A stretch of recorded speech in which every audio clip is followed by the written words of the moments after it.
नमस्कार, मैं हूं अमित कटोच। स्वागत है आपका आपके अपने चैनल एचपी अमित एजुकेशन में। आज हमारी इकोनॉमिक्स की थर्ड वीडियो होने वाली है। इससे पहले हमने आपको दो वीडियो और प्रोवाइड करवाई हैं, जिनके लिंक आपको इसी वीडियो के नीचे डिस्क्रिप्शन में मिल जाएंगे। आज का जो हमारा चैप्टर है वो है नेशनल इनकम, राष्ट्रीय आय। ये इतना इंपॉर्टेंट चैप्टर है कि हर एग्जाम में जो है यहाँ से भी क्वेश्चन पूछे जाते हैं और कुछ कंसेप्ट इस चैप्टर में ऐसे हैं जो आपको थोड़ा बहुत कंफ्यूज कर सकते हैं जो फर्स्ट टाइम इकोनॉमिक्स पढ़ रहे हैं। बट हम कोशिश करेंगे कि आप बिल्कुल सिंपल तरीके से जो है इस चैप्टर को समझ पाएँ, और अगर आपके कुछ डाउट होंगे तो हम आगे जो आपको जो MCQ सेट हमारे चलेंगे उनमें क्लियर करवा देंगे। सबसे पहले हम इस चैप्टर का थोड़ा सा बेसिक देख लेते हैं। दादाभाई नौरोजी ने जो है राष्ट्रीय आय का सबसे पहले आंकलन किया था। तो इन्होंने जो अपनी पुस्तक है poverty and un-British rule in India, उसमें नेशनल इनकम की बात कही है। उन्होंने 1867 में जो है पर कैपिटा इनकम जो है 20 रुपीज़ बताया था। तो ये इम्पोर्टेंट कंसेप्ट है।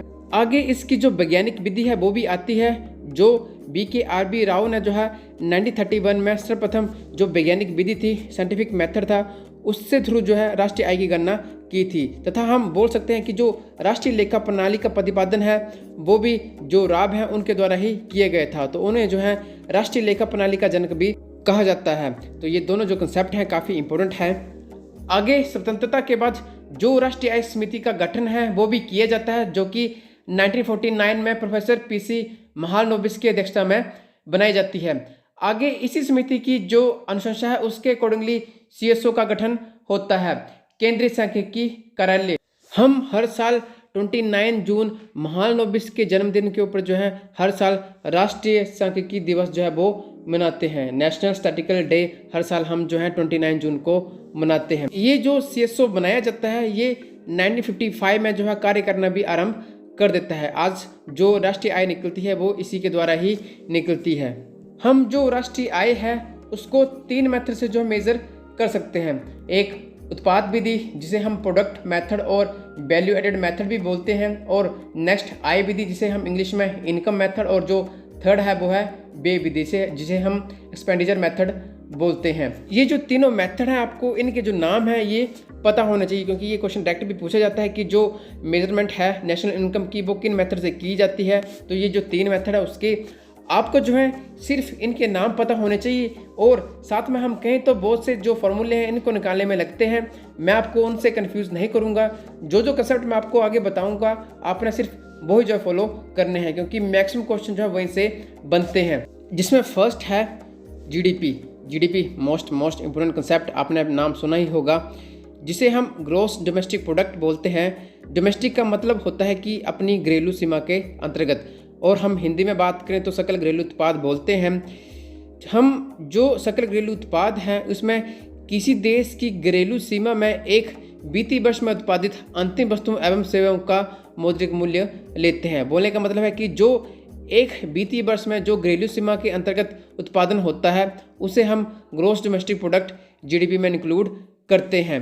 नेक्स्ट है सकल राष्ट्रीय उत्पाद, जिसे हम GNP बोलते हैं, ग्रॉस नेशनल प्रोडक्ट। जब किसी देश द्वारा एक वित्तीय वर्ष में उत्पादित अंतिम वस्तुओं एवं सेवाओं का मूल्य, इसमें भारत में विदेशियों द्वारा प्राप्त आय को घटाया जाता है, और जबकि भारतीयों द्वारा विदेशों में प्राप्त आय को इसमें जोड़ा जाता है। सिंपल वर्ड है, जैसे आपने देखा बीच में N लिखा है, N मतलब नेशनल। जब हम नेशनल इनकम की बात करते हैं तो जो विदेशियों द्वारा बाहर से पैसा ले जाया जाता है उसको हम घटा देते हैं, और जो भारतीय दूसरे देशों में पैसा कमाते हैं हम जो है उनको इसमें इंक्लूड कर देते हैं। तो सिंपल लैंग्वेज में जो है मैंने यहाँ पर लिखा है, और आई थिंक जो दोनों कंसेप्ट हैं आप समझ गए होंगे। ये जो बेसिक कंसेप्ट हैं ये आपको समझना काफ़ी ज़रूरी है, क्योंकि एग्जाम्स में जो है इनकी डेफिनेशंस भी जो है पूछी जाती हैं, जो डिफरेंट जो है कन्फ्यूज़ करती हैं। जो हमने बोला हम उसको जो है इस तरीके से भी लिख सकते हैं, GNP = GDP माइनस देश में विदेशियों द्वारा प्राप्त आय को हम माइनस करेंगे, और जो विदेशों में भारतीयों द्वारा प्राप्त आय है उसको हम प्लस करेंगे GDP में। तो जो हमारी GNP है वो निकल कर आती है। आप ये जान के हैरान होंगे कि जो विदेशी हैं वो भारत में जो है ज़्यादा इनकम यहाँ से लेकर जाते हैं, और जो भारतीय विदेशों में कमाते हैं उसके अकॉर्डिंगली जो है वो कम है, क्योंकि इंडिया जो है बड़ी मार्केट है, और हम देखते हैं कि अब जो फॉरेन कंट्रीज़ हैं उनकी कंपनीज जो है उनका शेयर FDI के थ्रू जो है इंडिया में काफ़ी है। तो जो विदेशी हैं वो ज़्यादा इनकम जो है बाहर से लेकर जा रहे हैं। आगे कुछ और कंसेप्ट हैं। नेक्स्ट है शुद्ध घरेलू उत्पाद NDP, जिसे हम आप यहाँ पर देख सकते हैं बीच में D लिखा है, मतलब डोमेस्टिक की बात हो रही है। जो भी घरेलू सीमा के अंतर्गत होगा उसमें बीच में D होगा, और जो नेशनल लेवल पे होगा उसमें बीच में जो है N होगा, और जो स्टार्टिंग में N है इसका मतलब है शुद्ध नेट। ठीक है, तो आपने ये जो बात है वो अपने माइंड में रखनी है। शुद्ध घरेलू उत्पाद जैसे आप यहाँ पर देख रहे हैं, GDP में जब हम डेप्रिसिएशन मूल्यह्रास को माइनस करते हैं तो जो हमें NDP निकल कर मिलता है, मतलब शुद्ध घरेलू उत्पाद निकल कर मिलता है। डेप्रिसिएशन का मतलब होता है कि जब हम GDP को इकट्ठा करते हैं तो GDP को इकट्ठा करने में हमारी जो मशीनें होती हैं उनकी भी घिसावट होती है, साथ में जो भी तोड़ फोड़ होती है हम उसको जो है माइनस कर देते हैं, तो जो हमें शुद्ध घरेलू उत्पाद जो है उसमें मिलता है। तो ये कंसेप्ट भी आपको पता होना चाहिए। नेक्स्ट है शुद्ध राष्ट्रीय उत्पाद, ये लास्ट कंसेप्ट होगा, हम आपको ज़्यादा कंफ्यूज नहीं करेंगे। उसके बाद जो भी हम रिलेटेड क्वेश्चन होंगे उनको भी जो इसमें सॉल्व करेंगे।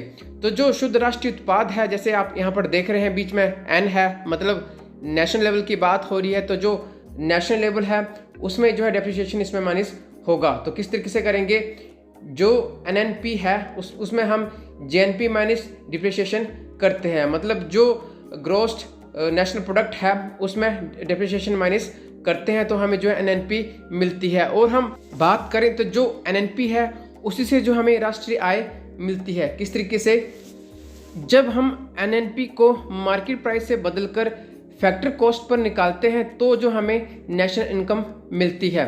आई थिंक समझ नहीं आया होगा।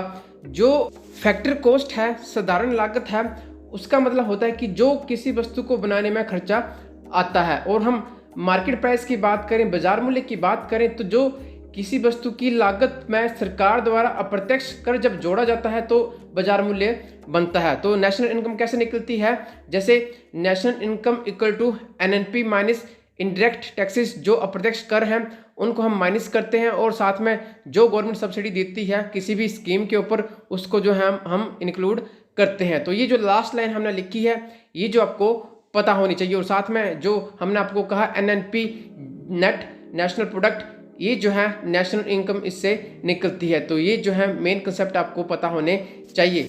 आगे कुछ कंसेप्ट हैं जो आपको पता भी हैं जहाँ से राष्ट्रीय आय जनरेट होती है, जैसे प्राथमिक क्षेत्र, द्वितीय क्षेत्र और तृतीय क्षेत्र।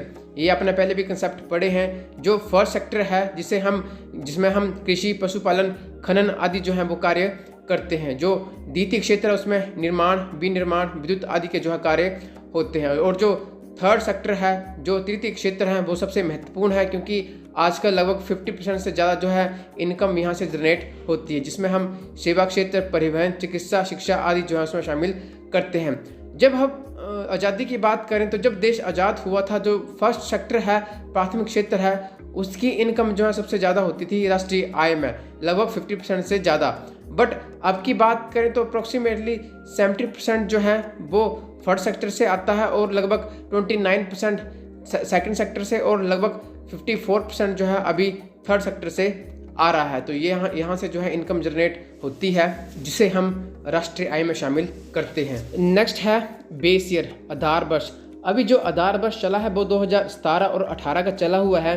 जब भी आप ये वीडियो देखोगे तो आपने जो है नेट में ये जो है सर्च जरूर कर लेना है। जो बेस ईयर है उसके कंपैरिजन के थ्रू जो हम राष्ट्रीय आय निकालते हैं। जैसे जो फिक्स कीमत है, जो फिक्स प्राइस है, उसका मतलब होता है कि जब हम आधार वर्ष के साथ जो करंट ईयर चला हुआ है, जैसे हम 2022 की बात करें तो उसका कंपैरिजन हम जब बेस ईयर के साथ करते हैं तो उसे हम स्थिर कीमत के ऊपर जो है राष्ट्रीय आय निकालते हैं। और जब हम जो लास्ट ईयर होता है, जैसे अभी 2022 चला है, 2021 का जो डाटा होगा उसके साथ कंपैरिजन करेंगे तो उसका मतलब है कि हम चालू कीमत के ऊपर जो है जो राष्ट्रीय आय है उसकी जो है माप कर रहे हैं। आगे बढ़ने से पहले मैं आपको बताना चाहूँगा टीजीटी आर्ट्स कमीशन के लिए स्पेशली हमने जो हैंड रिटन कोर्स है वो भी रेडी किया है, क्योंकि जो टीजीटी आर्ट्स कमीशन है उसका सिलेबस काफ़ी लेंथी होता है। अगर आप बुक्स भी पढ़ोगे तो आप जिस भी तरीके से तैयारी करोगे तो ये जो नोट्स हैं आपको उनमें काफ़ी हेल्प करेंगे जो भी आप टॉपिक कवर करोगे। तो अगर आप में से कोई परचेज करना चाहता है तो आप यहाँ पर जो नीचे नंबर दिया है उसके ऊपर भी व्हाट्सअप कर सकता है। अभी तक हमने जो इसमें 50% ऑफ रखा है, और स्पेशली हम हिमाचल प्रदेश जीके की बात करें तो वो भी काफ़ी इंपॉर्टेंट रोल प्ले करता है। उसके आपको हैंड रिटन नोट्स भी मिलेंगे, साथ में जो 2020 और 21 में डिफरेंट पोस्ट कोड में क्वेश्चंस आए हैं वो भी जो है उसकी PDF भी आपको मिलेगी। और ये जो अदर सब्जेक्ट हैं आपको भी जो है डिटेल में मिल जाएंगे, तो आप जो है हमारे साथ कॉन्टैक्ट कर सकते हैं। साथ में जो व्हाट्सएप ग्रुप है उसके रजिस्ट्रेशन भी ओपन है, तो वो भी जो आपकी इसमें हो जाएगी। उसमें भी हम जो आगे MCQ होंगे वो भी आपको सेंड करेंगे, साथ में जो क्लासेस चल रही हैं अभी तक जो HP GK और इकोनॉमिक्स की, उसके लिंक भी आपको डायरेक्ट वहाँ पर मिलते हैं। तो अगर आप में से कोई इंटरेस्टेड है तो हमें ज्वाइन आप कर सकते हैं। आगे जो हमारा नेक्स्ट कंसेप्ट है वो है PCI, पर कैपिटा इनकम। ये लास्ट कंसेप्ट रहेगा। उसके बाद हम जो कुछ क्वेश्चंस हैं वो भी देखेंगे। PCI जो है काफ़ी इंपॉर्टेंट है, इसे जो हम national income upon total population से जो है फाइंड करते हैं। और आपको बोले कि जो राष्ट्रीय आय फाइंड करने का सबसे बेस्ट तरीका कौन सा है, तो हम जो पर कैपिटा इनकम है उसी को ही मानते हैं। हम ये जो पर कैपिटा इनकम है वो किस तरीके से निकालते हैं। मान लो हमारी जो कुल राष्ट्रीय आय है वो 500 रुपये है और जो कुल जनसंख्या है वो 50 है, तो हम किस तरीके से फाइंड करेंगे 500 अपॉन 50, तो कितना निकल के आएगा 10। तो जो प्रति व्यक्ति आय होगी वो 10 रुपये होगी। मान लो कोई दूसरी कंट्री है उसकी भी जो कुल राष्ट्रीय आय वो 500 रुपये है और उनकी जो जनसंख्या है वो 20 रुपये है, तो जैसे हम डिवाइड करेंगे 500 अपॉन 20 तो कितना निकल के आएगा 25। तो उनकी जो पर कैपिटा इनकम होगी वो 25 होगी, मतलब उनकी जो इकोनॉमी है वो हमारे से स्ट्रॉन्ग होगी, क्योंकि जो उनकी पर कैपिटा इनकम है वो हमसे ज़्यादा है। इस तरीके से जो हम जो प्रति व्यक्ति आय है उसको फाइंड करते हैं और अदर कंट्री के साथ भी कंपैरिजन करते हैं। कुछ और कंसेप्ट हैं इस चैप्टर से संबंधित, उनको भी हम आगे किसी वीडियो में कवर करेंगे, बट जो आज हमने पढ़ा उससे संबंधित जो है कुछ क्वेश्चंस देखते हैं। फर्स्ट क्वेश्चन है, भारत की राष्ट्रीय आय की गणना में उत्पन्न होने वाली एक प्रमुख समस्या है। 4 ऑप्शन आपको दिए हैं, अल्प रोजगार, मुद्रास्फीति, असंगठित क्षेत्र और उपरोक्त में कोई नहीं। तो जो हम बात कर रहे हैं वो राष्ट्रीय आय की बात कर रहे हैं, तो इसका जो राइट आंसर होगा वो है ऑप्शन सी, असंगठित क्षेत्र, अनऑर्गेनाइज्ड सेक्टर। ये जो सेक्टर है इसमें जो राष्ट्रीय आय है उसको फाइंड करने में काफ़ी प्रॉब्लम आती है। इसमें हम बात कर सकते हैं जो कृषि क्षेत्र हैं जिनमें हम देखें तो काफ़ी लोग लगे होते हैं, उनकी कितनी इनकम जनरेट हो रही है उसका जो हमें पता नहीं चल पाता है। इसी के साथ साथ जो साथ में पशुपालन है और अदर भी जो अनऑर्गेनाइज्ड सेक्टर हैं उनमें जो इनकम जनरेट होती है वो जो है राष्ट्रीय आय की गणना करने में काफ़ी जो दिक्कत है वो उत्पन्न करती हैं। नेक्स्ट क्वेश्चन देखते हैं, शुद्ध घरेलू उत्पाद प्राप्त कैसे किया जाता है। ये हमने आपको काफ़ी डिटेल में पढ़ाया। जब मैंने कहा कि जब बीच में डी होगा मतलब डोमेस्टिक की बात हो रही है, तो जो GDP माइनस डिप्रिसिएशन होगा उसी से जो हम NDP निकालेंगे। तो इसका जो राइट आंसर आप देख सकते हैं, सकल घरेलू उत्पाद में जब मूल्य ह्रास घटाया जाता है तो हमें जो है जो NDP वो प्राप्त होती है। तो आप जो है इन कंसेप्ट को जो है ध्यान से समझें। जैसे एक बार फिर से आप वीडियो देख सकते हैं, वहाँ पर हमने जो डिटेल में ये बातें कही हैं। नेक्स्ट क्वेश्चन है, राष्ट्रीय आय का क्या अर्थ है। इन ऑप्शन को ध्यान से देखें और जो इसका राइट ऑप्शन है वो आपको जो है अगर आपने ढंग से पढ़ा होगा तो आपको समझ आ जाएगा। जो राष्ट्रीय आय है उसमें जो हम जो शुद्ध राष्ट्रीय उत्पाद होता है उससे जो हम राष्ट्रीय आय फाइंड करते हैं, मतलब जो विदेशों में भी आय प्राप्त होती हैं जो भारतीय प्राप्त करते हैं, साथ में जो विदेशी यहाँ से आय लेकर जाते हैं उसको हम निकाल देते हैं। और हम बात करें तो लगभग जो घिसावट है उसको भी हम निकाल देते हैं। तो लगभग जो हम देखें तो जो शुद्ध राष्ट्रीय उत्पाद है, जो नेट नेशनल प्रोडक्ट है, उसी से जो हम जो राष्ट्रीय आय फाइंड करते हैं। बट इन ऑप्शन को हम देखें तो आप देख सकते हैं कि किसी देश में उत्पादित वस्तु एवं सेवाएं डेफिनेशन क्लियर नहीं है। किसी वित्तीय वर्ष में उत्पादित वस्तुएं एवं सेवाएं, किसी वित्तीय वर्ष में उत्पादित वस्तुएं एवं सेवाएं, बट कौन सी, देश की विदेश की, इसमें कोई बात क्लियर नहीं है। जो ऑप्शन थर्ड है, किसी देश में उत्पादित अंतिम वस्तुएं एवं सेवाएं, इसका मतलब है सिर्फ अपने देश की ही बात हो रही है। बट जो ऑप्शन डी है उपयुक्त में से कोई नहीं, वो जो है इसका राइट आंसर होगा। तो ऐसे ही क्वेश्चन इकोनॉमिक्स में आते हैं जो कंफ्यूज करते हैं। तो आपको जो है जो इनका बेसिक है उसको ध्यान से समझना है। हम एक और वीडियो लेके आएंगे, उसमें भी हम जो कंसेप्ट अभी क्लियर नहीं होंगे उनको उसमें भी क्लियर करने की कोशिश करेंगे। तो आप हमें कमेंट भी कर सकते हैं। नेक्स्ट क्वेश्चन है, भारत में राष्ट्रीय आय की गणना किसके द्वारा की जाती है। मोस्ट इंपोर्टेंट क्वेश्चन है और इजी क्वेश्चन है। 4 ऑप्शन आपको दिए हैं। इसका जो राइट आंसर है वो ऑप्शन डी, केंद्रीय सांख्यिकी कार्यालय द्वारा, CSO द्वारा जो है जो राष्ट्रीय आय है उसकी गणना की जाती है। हम इसकी स्थापना की बात करें तो 2 मई 1951 में जो है इसकी स्थापना हुई थी और 1949 में जो समिति है इसके ऊपर बनाई गई थी, जिसके अध्यक्ष महालनोबिस थे। नेक्स्ट क्वेश्चन देखते हैं, ये आज का हमारा लास्ट क्वेश्चन रहेगा।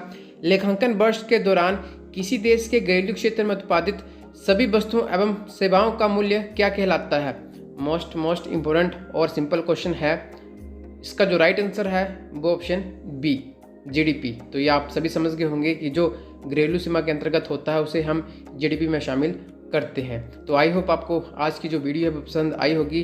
वीडियो पसंद आई है तो वीडियो को लाइक करें और जिन्होंने भी चैनल सब्सक्राइब नहीं किया है वह चैनल को सब्सक्राइब भी जरूर करें। और आपसे रिक्वेस्ट भी है कि आप जो है वीडियो को शेयर भी जो है जरूर करें। धन्यवाद।